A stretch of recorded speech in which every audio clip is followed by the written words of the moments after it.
And hard work's not enough. You have to have the right information, you know. So if you had a coach that cared about you, if you had a mentor or coach, somebody that point you in the right direction to make sure that that hard work is paying off, that you're going to be well rewarded for it, that is the shortcut. I don't think you'd disagree that a lot of success you've had in your life is, rather than getting lucky, you probably got a lot more lucky when you were working hard, had good coaches, had good mentors, great training partners. Yeah, that's where luck comes from. Hard work, consistent hard work, and dedication. That's what luck's found. Today I'm chatting with Michael Johnson. Michael's a UFC legend. He's been 13 years. 13 years and running. 13 years in his MMA career, 21 professional wins, fight of the night multiple times, fight of the year, performance of the night, knockout of the night. You got a hell of a record and a lot of accomplishments. He literally fought the who's who of his weight division over the years and beat many of them. And pleasure to chat with you, man. I appreciate you taking the time to come through and share a little bit about your life and your success with some of my clients and viewers here. Yeah, definitely. Yeah, thanks for having me on, man. Appreciate it. And looking forward to, sharing this story and, hearing a little bit about yours. You grew up in St. Louis originally? St. Louis, Missouri. Yeah, grew up there. I went back and forth. I went to school in Springfield, Missouri. I grew up in Illinois, so I know some things. I've been to St. Louis many times. Okay, so I got family on East St. Louis, on that side of St. Louis. So ended up going back and forth there, college in Springfield, Missouri, and then I ended up moving to Albuquerque for about a year. Gotcha. And started training with Greg Jackson's, right from The Ultimate Fighter, because that's what I got when I was out of college, out of Springfield. Didn't really fall into anything, and just kind of fell into fighting, and just came on took history, and I started fighting, and I was like, I don't think I want to go work any other jobs right now. Like fighting's kind of like paying the bills, and it's looking like it's going good, so stuck to that, and ended up in South Florida for the last 10 years or so, and now we're doing well. Nice. I trained a bit with Greg Jackson. He's a great guy, nice guy, and actually a couple months Greg's going back, but he helped me a lot with elbows from different angles, standing in on the ground. Yeah, he knows his stuff, man. He's got a different mind for the game, but he's got a good mind for it. So, what happened early in life that set you down that path? Were you involved in sports or just a rougher shithead kid background? Kind of a shithead kid, not really shit. I just like fighting a lot. I'm fighting all the way through high school. I hadn't felt that, but I played football, I wrestled, ran track. Went to college for football, and that was like my goal was to go like NFL. Like this is what I want to do. Got in a little like wrong place at the wrong time in college, and I got told I couldn't play football my sophomore year, so I was being young and stupid. I kind of just like left college and went back to St. Louis. Wrestled at a junior college called Merrimack. Did that for about a year. Then I left right after that to another college. So this is going on 3 years, 3 different colleges in Springfield, Missouri. I went to initially play football there. Got into a fight with a bunch of football players like the first week I was there, ended up hurting one real bad, and now all of a sudden like the whole football team's after me. So I can't go play football for this team. So I'm like, you know what, maybe I need to turn all this knucklehead bullshit of fighting in the streets because I can hurt somebody or get in trouble, and like my life's kind of done with it over something stupid. And I looked up a place called Springfield Fight Club and met the head coach, Rick Weimer, and started training out of there. Zach Cummins, who's a really good friend of mine, he's out there. He just retired from his last UFC fight, Kansas City. So, we kind of, grew up out of that place. And now I've turned a kind of a negative into a positive in a way, I was definitely a shithead kid, and there's no, fight training at that time. I just get into rambunctious things with, neighborhood kids or whatnot. And I was always interested in martial arts, but my mom didn't want me to. She wouldn't send me to karate or boxing or wrestling or nothing. Funny, mom was the same way. Yeah. And now look at me. She didn't want me to, have nothing to do with that because she thought I was, going to be more mischievous or be more of a troublemaker or something, So So I didn't do anything in martial arts until I was old, like 41, 42, before I started training at all, 42. So now I'm really old, I'm 44. It's starting to be okay. It's starting to have an these okay days, foundation. that's young. Yeah, really old is. So I think I got a little catching up to do with your experience. I'm not sure if I'm going to have any UFC fight of the nights in my life. Hey, we never know these days. So by the time when I got my little blue belt, Jake Shields has been my main coach, and I'll have a purple belt soon. I'm getting close this summer. I will. Yeah, see, I got a blue belt still. Yeah. Four stripes, though. So you're ahead of me on that one. When I got my little blue belt, Forrest Griffin sent me a little text to say, oh, congratulations. And we end up chatting for a minute on the phone. And he says, Moneyberg, you keep working hard for another, 7, 8 years. I thought he was going to say something nice, but he don't. He said, you keep working hard for another 7, 8 years, like you'll have an okay start. That's like, fuck you, Forrest. Thanks so much. Fuck you. Yeah. It's a long game. Yeah. Long game to play and learn. And like I said, I've been in the UFC for 13 years, and I've been fighting for around 15, 14. So, and I'm still learning every day, growing, and you got to find new things and reinvent yourself sometimes and keep up with everybody. And the game's always changing now. So. It seems to me, from my naive experience in the distance, it seems like you need about 3 years to start to be like good. And I've been training pretty hard. I've been training very hard. I've had some of the best coaches in the world to come help me 18, 20 days a month. And a year and a half later, I feel like I have decent foundations, but still a lot of holes, so much to learn. Yeah. And I feel like it's going to be another year and a half that'll be my grappling's pretty good. My striking, offensively, I'm okay. Defensively, I could be a lot better. That I don't have the talent that would be necessary to defend yourself against a well-trained striker. Especially if you didn't come from a background of anything. Did you grow up wrestling or boxing or anything like that? No. Yeah, so just coming in fresh, not knowing anything. It's a pretty good start. Picking it up quickly. So you got to be athletic somehow, right? Yeah, I'm very athletic. Actually, I'm pretty athletic for a heavy guy, for heavyweight. I was 300 pounds and super fat, and now I'm down to 262. And I never went on a diet, or just from all the training, and then you eat just a little better, better. See, I was a fat kid in middle school. Yeah, I was Oh, about that's 180 pounds, fat, chubby cheeks, couldn't get any girls. Nobody would talk to me. Then I started high school, and out of nowhere, I just lost 40-something pounds from wrestling and running track and all this. And started getting slimmer, a little bit more confidence, and lost that fat stomach. Start having kids. The girls chasing after you. No kids. No? Still no kids? No, 36, still no kids. 44, still no kids. Yeah, there we go. So, I never wanted to raise children. That's not for me. Yeah. Not for me.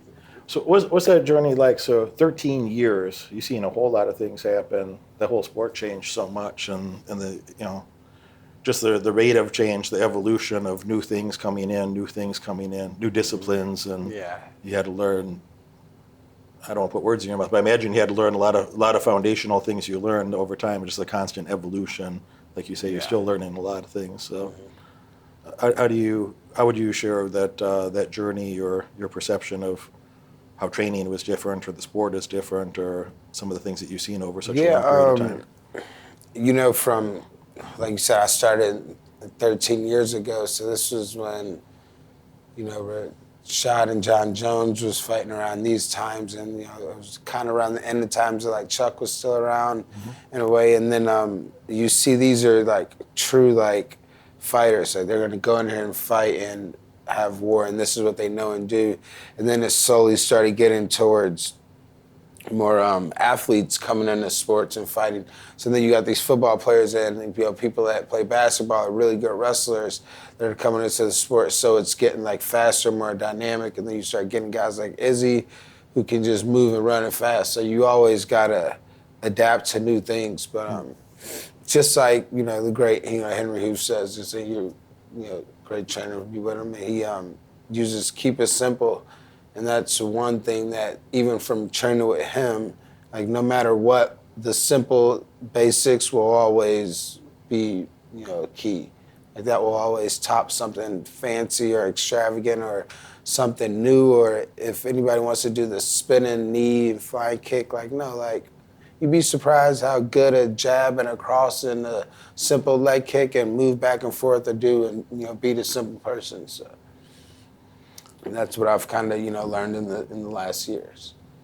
I think about business that way a lot. That not to say that there's some complex things that are very valuable, but if you don't have a very high level mastery of fundamentals, that complex shit's going to get you in trouble more than it's going to help you. Yeah. Would you say it's similar in fighting in your experience? Yeah, 100%. You're going to get confused and miss out on things. And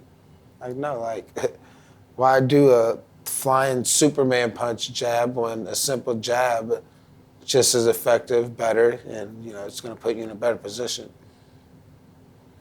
There's every week on the internet there's some new trendy something, whatever the new business fad and trendy bullshit. Yeah. And then everybody wants to ask me about that. I have a lot of social media followers, so then I get all these DMs. Derek, what do you think of this? What do you think? I'm like, I don't think about it at all. Like, it's so obviously nonsense, Yeah. It'd be like, if that was working, if you if you found like a secret of the stock market that you could just like magically print money, would you be talking about that shit on the internet, or would you just be getting the money? Yeah, exactly.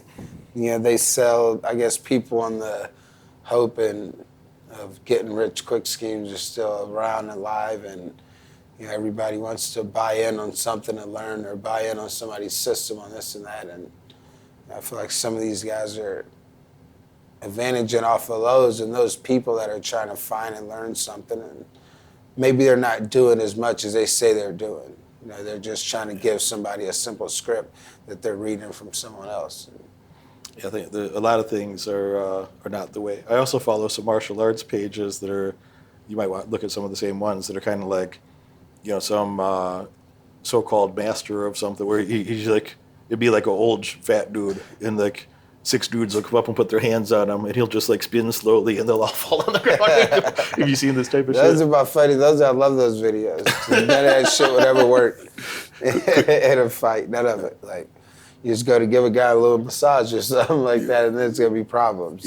I've never seen that in a UFC fight though. How come you guys haven't caught on to this exactly. wizard's Like work? if those things actually worked, I think people would be using them.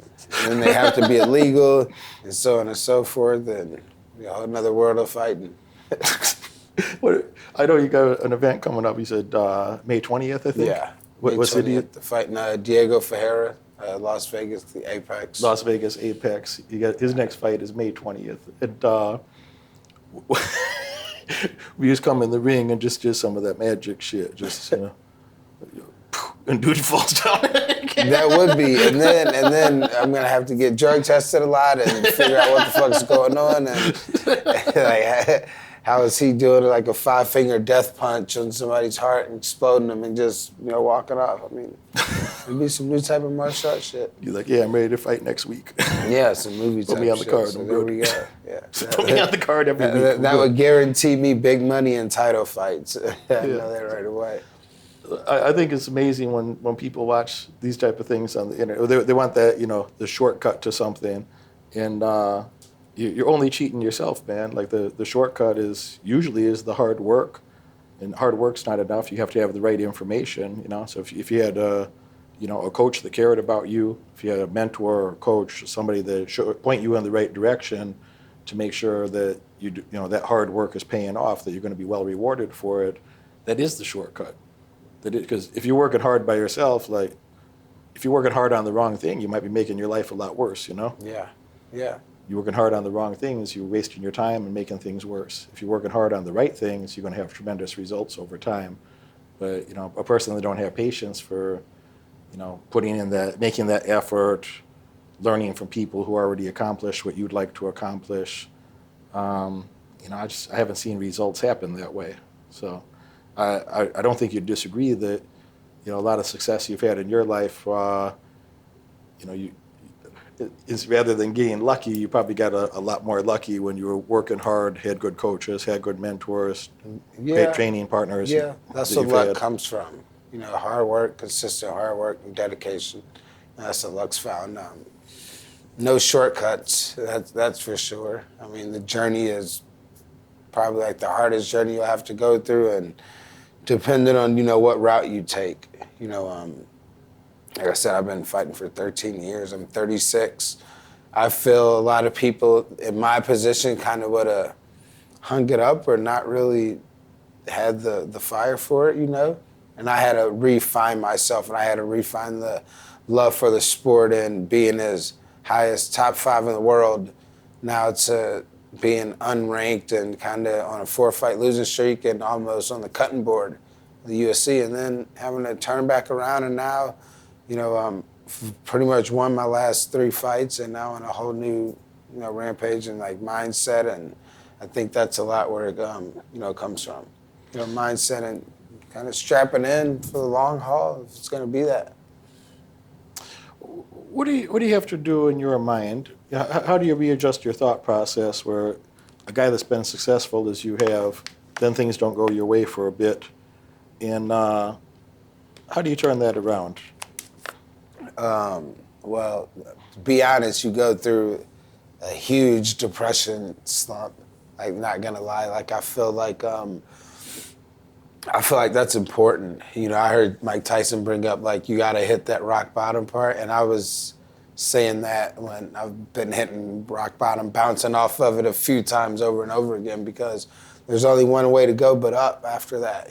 So I think once you find that and understand that that's what you kind of have to do to change your mind and stay focused on it and just say like, hey, I know what I'm doing. Like, I know I'm better than these guys in these situations. Maybe I just need to tweak a little thing, or maybe I need to get a little serious about some more things, and just the right thoughts and keep my mind sharp and stay focused on it, Not really worry so much about kind of getting in and out and always having that hope, like that's, hope might be bullshit to some people, but you kind of like have to have it to like keep going in a way. You know what I mean? You got to have a little bit of faith that you got to have some things right where it's going to turn around. I just got to keep working and keep working. And all right, if I slump and fall and lose, okay, whatever, just get back up and keep working and things will correct themselves. I had some moments, I spent my life thinking about business stuff, and I was a shithead kid. I was a high school dropout. When I was 17, I was in 17 and 18. I was in jail for like 90 days for some violence-related stuff. And so I had some of those type of moments. My father was in prison for a lot of my childhood for like 15 years, and my uncle.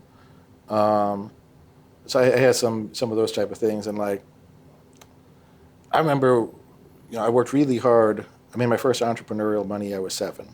And I worked really hard. I was always thinking about money. Because I grew up poor and I hated that shit, and I was just like, fuck this. Like, I got to go do better. I got to go do better. And then you have those setbacks. And I remember, I thought things were going really good for me for a while. I was like, when I was 29, I had $1 million. And then in my early 30s, there's a day in no time, in like a day, I lost like $1.3 million. And I thought to myself, how long did it take you to make your first $1.3 million? Like, 30 years. And I was like actually pretty depressed about it. I'm not a person that gets very depressed, but I felt like really, I'm like, wow, that's really fucked. Like how that happened. I had to kind of readjust my brain about that. And no, I did very well after that. I made a few $1 million in the next couple of years, and then kind of chipped away at it for another decade. And then the recession happened in 2020, and whenever there's a lot of turmoil in the markets, I do really well because other people are panicked and scared and they don't know what to do. And I've been training and hoping and dreaming. I've been hoping for a good recession, and I'm not a religious person, but just in case. Thank you, Lord, for this recession. Maybe the way I'll do things very are going well now. So. I'll be doing very well in those environments, but I remember different times where you just have like these shitty setbacks along the way where, I kind of question myself, not in like a I don't know.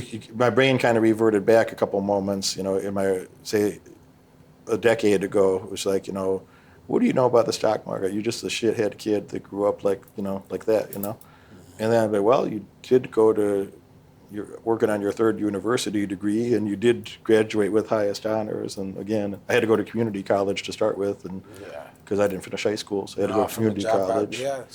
And then I got scholarship money to go to a good private school. Then I went to I went to the best graduate school. I went to U Chicago's business program, was ranked #1 when I was there.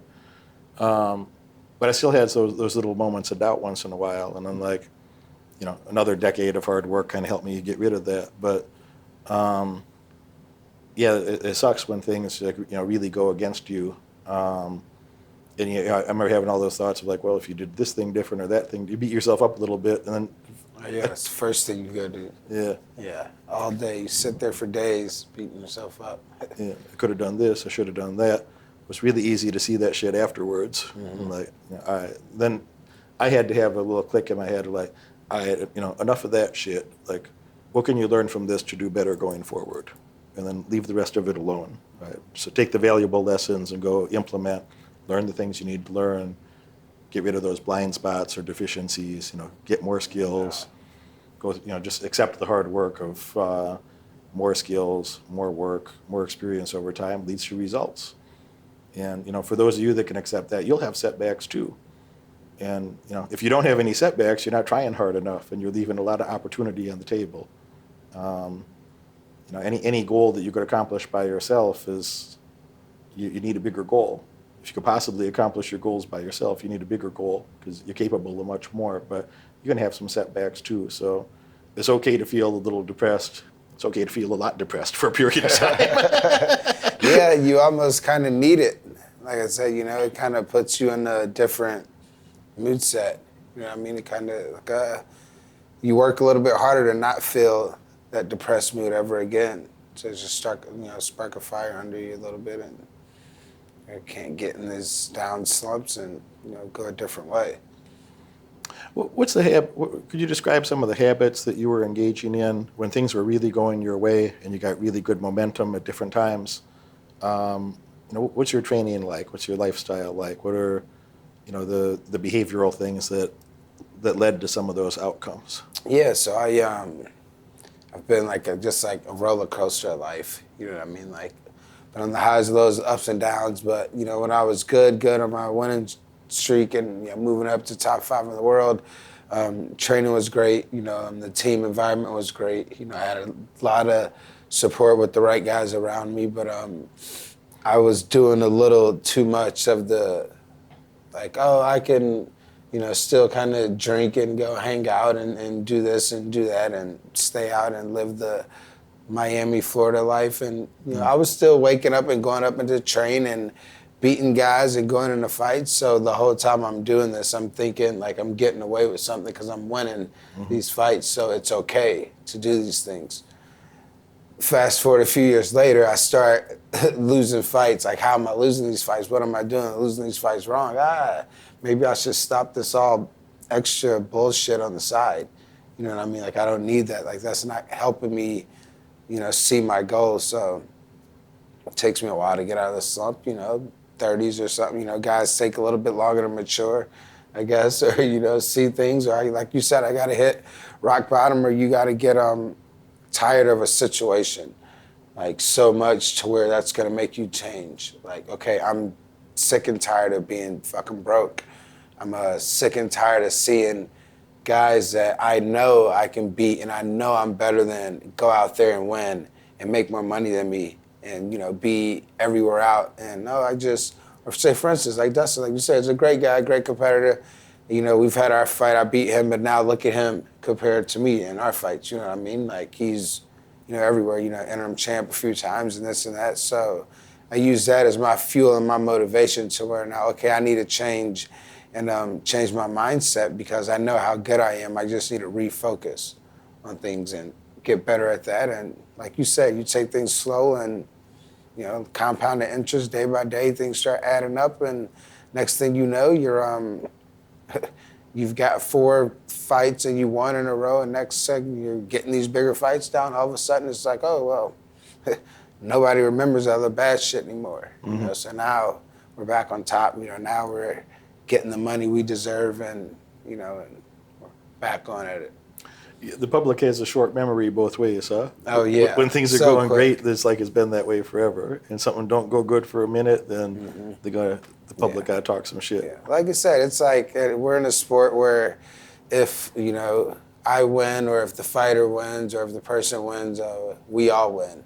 And I think that's kind of in every sport and a lot of individual sports. But if you lose, like, I think you're the only one that loses. You're the only one that has to deal with that and hold that and carry that loss. You know, like people might feel bad for you, and like your mom or somebody like that might really feel bad for you, but everybody else around, it's just like, shit, you'll get them next time. And then that's it. They forget about it. You know, you're thinking of that shit for months, you know, so it's a different little scenario. What do you think is the difference of, you know, character or personality from some of the guys that have, you know, become real veterans, that have had the experience that you do, the results that you have, you know, in the good and the bad, but, you know, that stick to it and can put in the,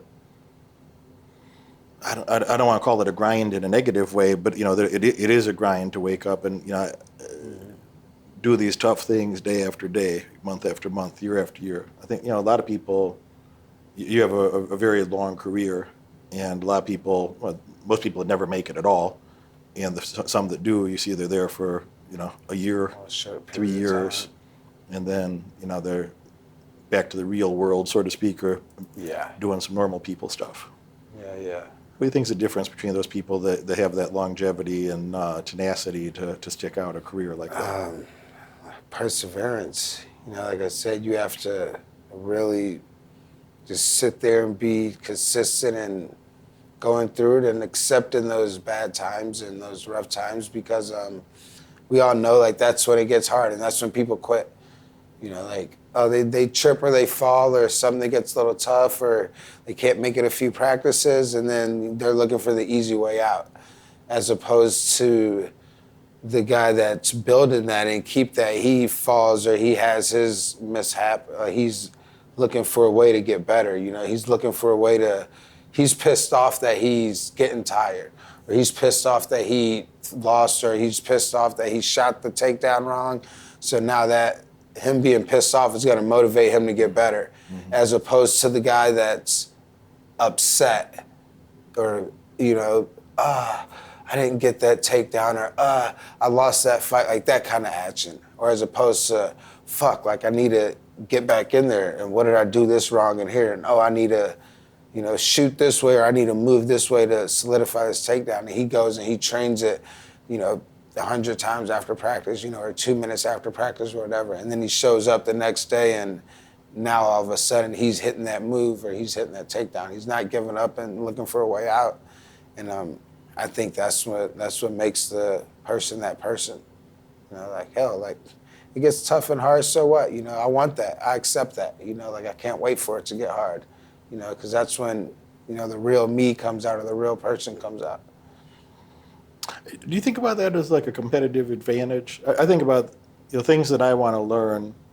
I don't mind doing difficult things. I don't mind doing the same thing repetitively and trying to be very, very, you know, try to find all the little holes or imperfections and make it beautiful. Yeah. I think it's that way in business, even in like my training, and I'm just training for fitness or self-defense. I'm not trying to, I'm 44 fucking years old. I'm not going to be a pro fighter, you know, it's not in the cards for me. But even that is like, even my hobbies, I want to know, like, you know, what can I do better? What can I do better? And I don't mind drilling the same thing for days. You know, I work on 2 or 3 things for days, and then it's built in, and then I'll go work on the same thing with my next training partner and my next one and my next one, and until it's good. I remember, you know, Derek Brunson is at your gym, and like, Derek came over to train with me the first time, and he just choked the shit out of me so many times, you know, and I was like 6 months in, and you know, just he has so many things that I sucked at still, and he'd get me in, like, you know, guillotine choke, and then Darce, and then anaconda, and then some bulldog choke. He's a detail guy.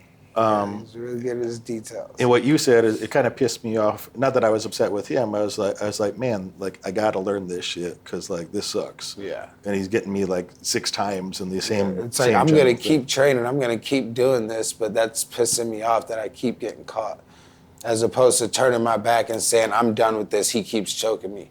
Yeah, I was frustrated about it. It's like, no, we're gonna fight and we're gonna keep going until I figure out not to let you choke me.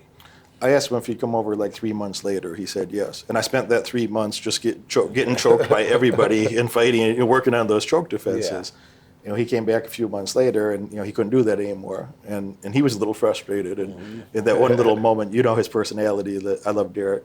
Great guy. He's coming over again 2 months from now. But, you know, he got a little bit of ego.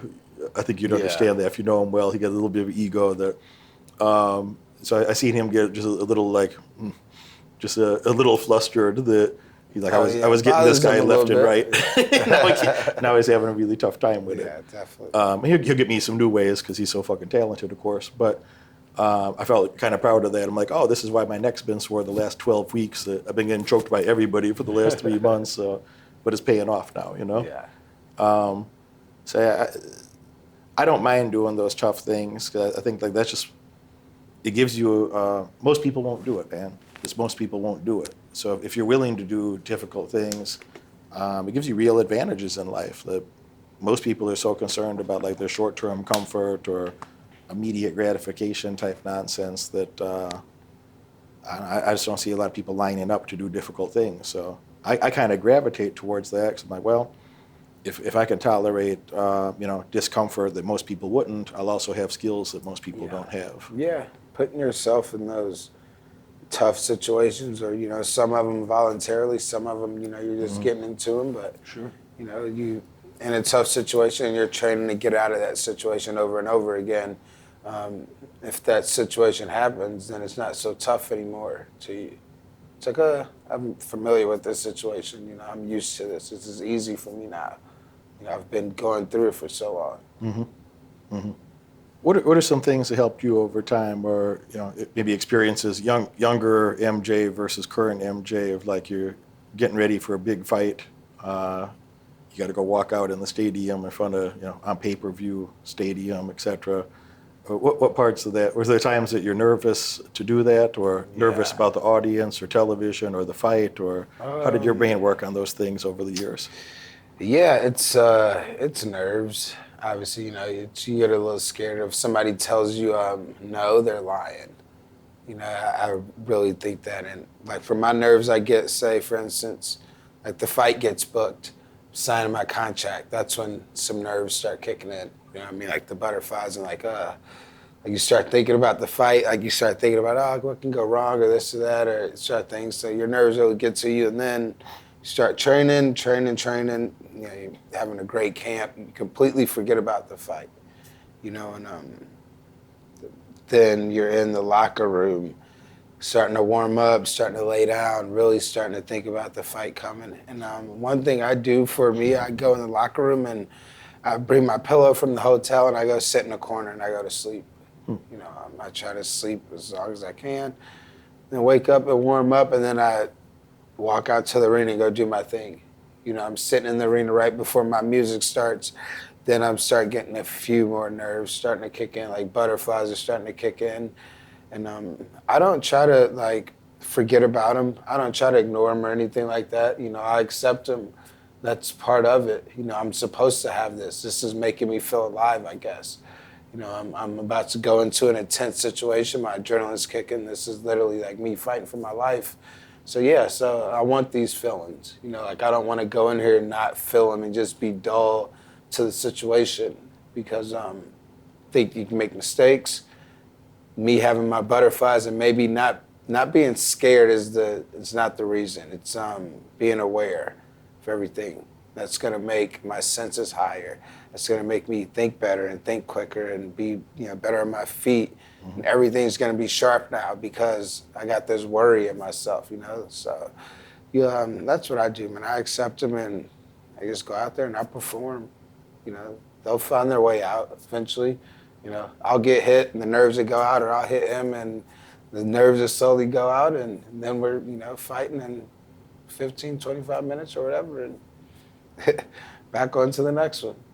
You catch your rhythm after you're in there and get moving. Yeah. Catch your rhythm, absolutely. things calm down. It's some nerves, you're standing across from the cage and you can see the crowd in the arena, and I love that. I feed off of that energy, and that's why the Apex is like, because you don't get that same arena energy. Like that's one of the reasons I got into the game. That's great, adrenaline rush. Just see 15, 20,000 people screaming, booing, whatever they want. They're here to watch, fights and perform, and you get to entertain them in front of them and, enjoy their guide. I've had something that I've thought has been a little humorous, and I mean this in a very respectful way, but some of my friends that are fighters, I've asked them to come do like public talks with me, and these are guys that as you have go be on a pay-per-view card, be in front of Madison Square Garden or the big arenas of the world, the most famous arenas in the world, and they do really good there. And I say, hey man, you want to come do this chat with me with to my clients, as I'm like a bunch of business nerds. And they'll be like, oh, I don't know if I can do that. or we're about to walk in, and the former heavyweight champion standing next to me, he's like, I'm scared as fuck. It's a different game. I just chuckle a little bit. I'm like, obviously, it's not scary to go fight at Madison Square Garden on pay-per-view, but to go talk to there's like 100 business nerds in here, that's scary. It's funny. It's just like used for this. It's just like, I'll be even sometimes like kind of worried about talking to like a good-looking girl or something, kind of nervous, and it's other fighters like that. And a buddy, a really good fighter, a friend of mine, told me that years ago, we were bringing it up, and he goes, you fucking fight in front of millions of people and all this, but you're kind of like scared or nervous to go over there and like talk to this girl. I go, it's kind of a different fucking story. She might say mean words. Yeah, exactly, right? Like, no hurts way worse than getting punched in the face sometimes, And a diss in front of people, you know what I mean? I'd rather get punched in the face. No, I think I'd rather go talk to the girl. They prefer not to get punched on TV, but at least you get well compensated for it. Well, any other lessons you'd share to my audience is mostly young men. I have some female clients. I'm a little grumpy with them. I don't really. I want to have the people that become clients, the people that I'm here to talk to, that we're going to have a relationship in the future. They tend to think more or less like us. So they don't mind hard work. They know that's part of the process. Probably 90-something% of people just watch my shit for entertainment. They're not going to do nothing. They're going to have a job at Denny's or drive an Uber or something below their real potential, Yeah. And I don't really spend my time talking to them, and I encourage them to unfollow and carry on with you. They don't need my help to have a mediocre life or a below average life. But there are a chunk of people here that I love spending time with. They're doing well already. They earned a good spot already, and they want to do even better. They got that drive to do even better. What would you share for those type of people that are, they earned a good spot, they're happy to work harder, to do more, they want to be the best person they can be. What would you share that might help some of those folks? Just keep learning. I think that's a big thing that I've been trying to teach myself to is learn as much as you can about a new business you're thinking of or the business you're in. Like you have to learn and figure out everything about those ideas. And like I say, just keep working on new things if you want, not forgetting the things that you're working on, but continue to improve yourself, continue to build, continue to grow, and just love everything you're doing. Find the joy in it, find a passion in it. It's kind of hard. I've always felt by this way. It's like, and a lot of people think this way too. It's like, oh, if you do things just for the money, you're gonna miss certain aspects of you doing things, and you might not make it to the money because that's what you're fully focused on. But if you focus on loving what you're doing in the process to getting the money, in the process of building, and just falling in love with the journey and climbing and not comparing yourself to people. Like I said, I really think this in my mind for the fighting. Like, we're all climbing a mountain and a hill, you know, we're all trying to get to that top. And I'm steady climbing. Some people might go left, some people might go right. Other terrains, you know, some people might go, I don't know if you ski, but like some people might go up a black diamond or a red and like a harder route, a different route, and you get different views, you know, when you go up, you know. So some people might sit there, oh, I'm gonna enjoy this view for a little bit longer. And other people are just continuing to climb. And maybe I sat here too long, so now I gotta get up climbing. And then, you know, some people are coming down because they've been at the top. You know, they've at the top, they've enjoyed their view. They're coming down, you're passing them back up, and everybody's on that journey. And I think that no matter how long it takes you, you know, as long as you get to the top, you've gotten to the top.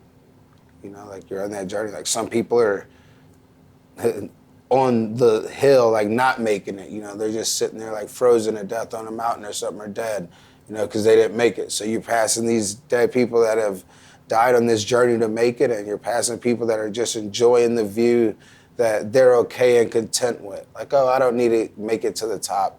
Like, it looks like it's getting too tough. I'm gonna just sit here and enjoy this view, you know, and then go back down. So some of them just stayed at base camp and froze to death down there. yeah.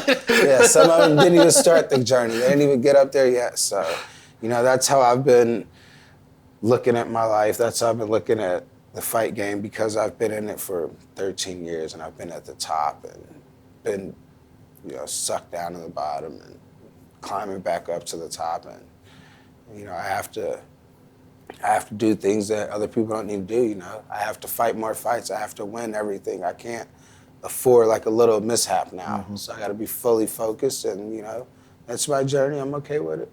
You know, just like, we'll get there. It's just got to strap my shoes up a little tighter, you know what I mean, and get going. So as long as people can just, like I said, just keep on moving, eventually, you know, you're going to break out of something that's holding you back.